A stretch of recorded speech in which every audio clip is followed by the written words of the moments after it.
for fuck's sake. The car's out here bringing the balloon. It's too late. Our flight away. Saya lagi di rumah nih guys. Jangan lupa like, comment, and subscribe. And subscribe. And subscribe.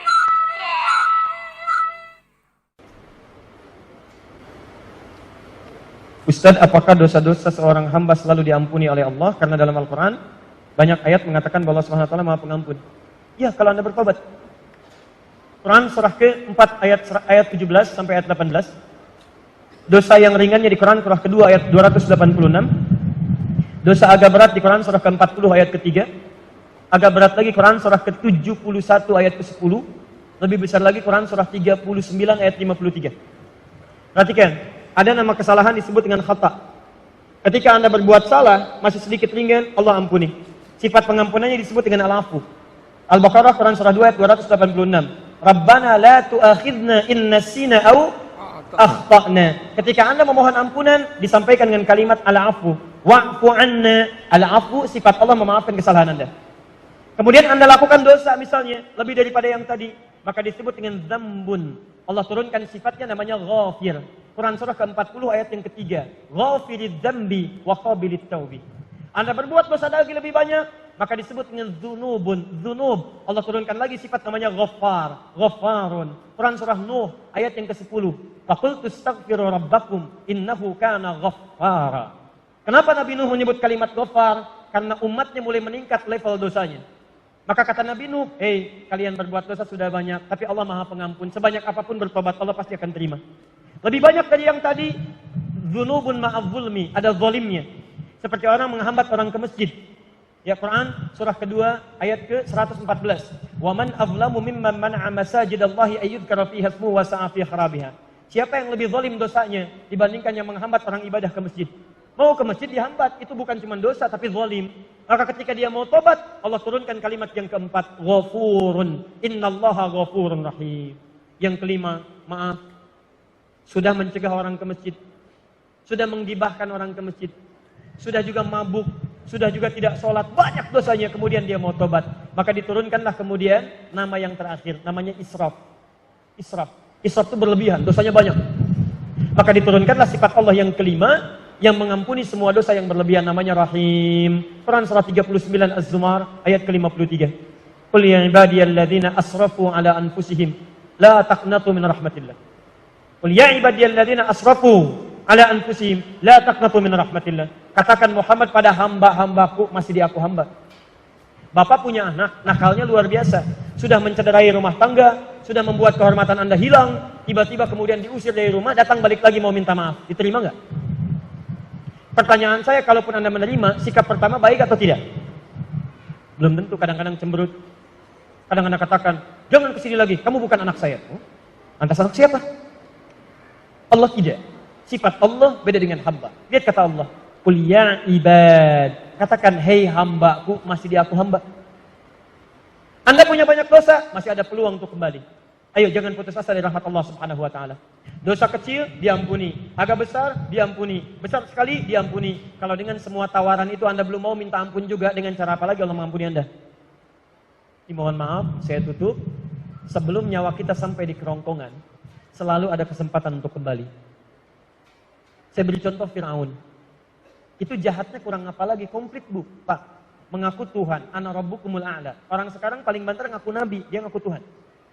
Yang kedua, maaf, hobinya bunuh orang. Quran surah 2 49. Yudzabbihuna abna'akum. Dia suka menyembelih orang lain. Maaf, menantang nabi. Yang paling luar biasa, saking Allah adilnya memberikan petunjuk untuk berubah, dikirimkan 2 orang nabi supaya dia berubah. Quran surah ke-20 Toha ayat 43 sampai 44. Lihat kalimatnya. Idhaba ila fir'auna innahu tagha. Musa dan Harun pergilah kepada Fir'aun, berikan dia petunjuk, dia mulai menyimpang. Satu orang mengaku Tuhan, hobi bunuh orang, menantang Rasul, maksiat banyak, tapi hukum Allah masih berlaku sebelum nyawanya sampai di kerongkongan. Kata Allah, Musa dan Harun, 2 orang nabi sekaligus, untuk 1 orang. Kita sampai kiamat, nabinya cuma 1, gak pernah ketemu. Saking sayangnya Allah. Dan hebatnya ayat ke-44. Faqula lahu qawlan layyina la'allahu yatadzakkaru aw yakhsha. Tolong ingatkan dengan lemah lembut, jangan kasar. Mungkin dengan kelembutan itu dia mau sadar dan mulai takut kepada Allah Subhanahu wa taala. Jadi mohon maaf ya teman-teman, ini yang bertanya, Fir'aun saja yang mengaku Tuhan, banyak maksiatnya, suka bunuh orang, masih mau diampuni oleh Allah. Apalagi Anda yang tidak seperti Fir'aun. Anda pernah ngaku Tuhan? Pernah bunuh orang? Pernah nentang Nabi? Kalau Anda tidak berbuat maksiat seperti Fir'aun, maka peluang untuk bertobat selalu terbuka kepada Anda. Pilihannya Anda mau ngambil atau tidak. Kalau Anda tidak mengambilnya, maka Anda ketinggalan. Sudah ada yang lebih duluan dibandingkan Anda. Namanya Fir'aun. Karena itu bertakwalah kepada Allah Subhanahu wa taala. Saya kira kita cukupkan dulu untuk pertemuan kita hari ini. Mudah-mudahan dalam apa yang kami sampaikan ada kebaikan-kebaikan yang didapatkan. Saya mau simpulkan dulu satu. Tidaklah masjid ini dinamakan dengan An-Nur kecuali kita diharapkan punya cahaya-cahaya kebaikan yang membimbing kehidupan kita.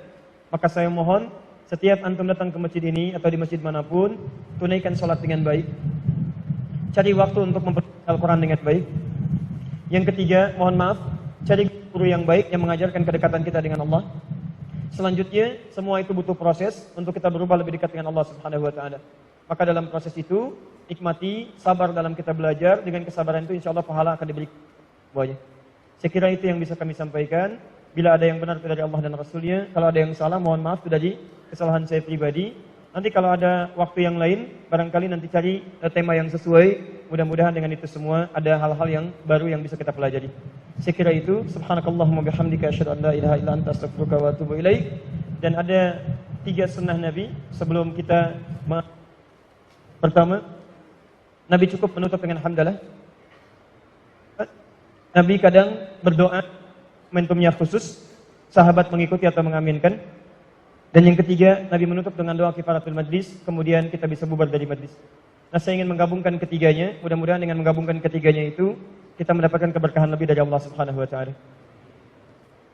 Alhamdulillahirabbil alamin, arrahmanir rahim, maliki yaumiddin. Iyyaka na'budu wa iyyaka nasta'in, ihdinas siratal mustaqim, siratal ladzina an'amta 'alaihim ghairil maghdubi 'alaihim waladdallin. Allahumma rabbana la tad'a' lana fi maqamina hadza wa fi kulli maqamin dhanban illa ghafartah. Duhai Allah, kami bermohon kepadamu, jika ada yang hadir di masjid ini, satu di antara kami datang membawa dosa, maka mohon ya Allah, jangan biarkan dia meninggalkan masjid ini kecuali Engkau telah ampuni segala dosa-dosanya.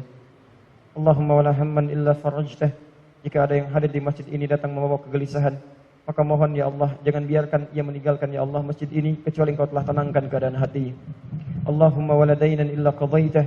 Jika ada yang hadir di masjid ini membawa kesulitan utang piutang dalam hidupnya, maka mohon jangan biarkan ia meninggalkan masjid ini kecuali Engkau telah lunasi ya Allah dan berikan rezeki yang cukup untuk melunasi utang-utangnya.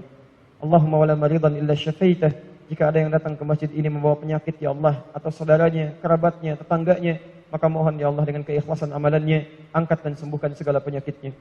Allahumma ya Rabbal Alamin, aslih ahwalana ma yuqarribuna ilaika ya Rabbal Alamin. Duhai Allah, mohon perbaiki keadaan hidup kami sehingga membuat diri kami lebih dekat denganmu ya Rabbal Alamin. Ij'alna minal muttaqin, ij'alna minas salihin. Jadikan kami termasuk orang-orang takwa yang Kau pandang soleh dalam kehidupan kami. Wa alhiqna bis salihin wan nabiyyin ma'al ladzina an'amta 'alaihim minan nabiyyin wasyuhada'i was salihin wa hasuna ulaika rafiqa. Dan mohon anugerahkan kami di surga nanti ya Allah, satu surga dengan bersama para nabi, orang-orang jujur, para syuhada, orang-orang saleh. Allahumma ya Rabbal Alamin, ati anfusana taqwaha wa zakkiha anta khairu man zakkaha, anta waliyuha wa maulaha. Ij'al jam'ana hadza jam'an marhuma wa tafarraqana min ba'dihi tafarruqan ma'suma. Duhai Allah, jadikan pertemuan kami pertemuan yang penuh dengan berkah, dan bila pun kami mesti berpisah, jadikan perpisahan kami mengeratkan cinta dan kasih sayang di antara kami. Bi fadlika subhana rabbika rabbil izzati amma yasifun. Rabbana atina fid dunya hasanah fil akhirati hasanah wa qina adzabannar. Wa akhiru da'wana alhamdulillahi rabbil alamin. Allahu minkum. Assalamualaikum warahmatullahi wabarakatuh.